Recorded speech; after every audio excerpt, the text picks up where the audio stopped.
Good afternoon. This is a continuation of your cause for thought.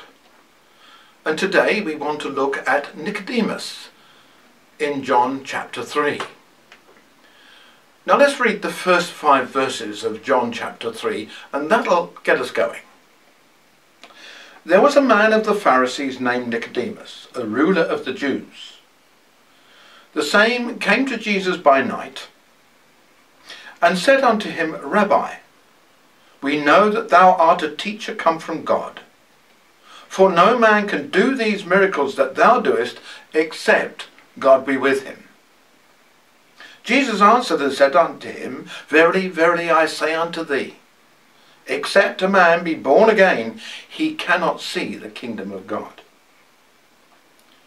Nicodemus saith unto him, How can a man be born when he is old? Can he enter a second time into his mother's womb and be born?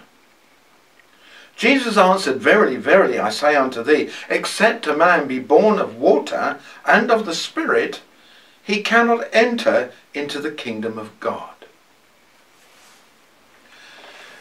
When we look at this, there are several points we want to make. We can't go into any great depth in the short time that we have, but suffice it to say the following. A man, representative man, the same in his heart as every man everywhere. He's of the Pharisees. He's named Nicodemus. It's a Greek name, so he must be very high in the ruling council to be allowed to continue to use a Greek name. That's something that we understand, that he had to be a powerful man to be able to use the name Nicodemus. He was very senior. Nicodemus comes from Greek words actually that means ruler of the people. From this and other references we can deduce really that Nicodemus, well, we know he was a Pharisee. We know he was rich. He was a powerful member of the ruling council, the Sanhedrin. Jesus called him a master, a very high title in Israel. One of the teachers, therefore, of the nation. He was a brilliant man, and his counsel and wisdom was obviously widely sought.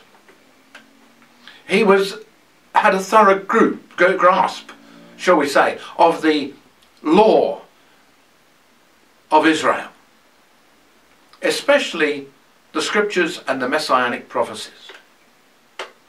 He believed the ancient oracles were inspired by God, and he understood, very important, he understood that the time of the birth of the Messiah must have taken place. It must be in the past. He comes to Jesus and he says, We know you are a man sent from God. Consider that for a second.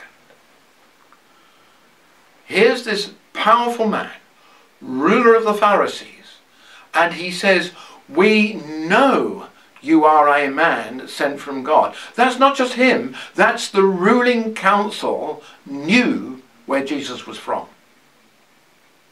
In the light of some of the things that they say later on, and as reported in the other Gospels, that's quite exciting. Now Nicodemus comes quietly at night, a furtive visit. But before he can go any further, Jesus interrupted him, and it says, knowing all men in John 2:25, he struck at the real need in his life. Bluntly, Jesus told him, unless a man is born again, he cannot see the kingdom of God. Now there's a sense in the Greek which we don't get. Unless a man is born again from the same source as his first birth. That's in the Greek. Now, what do you mean from the same source of as his first birth? Well, that's something I want to go into next time. But think about it. Good afternoon.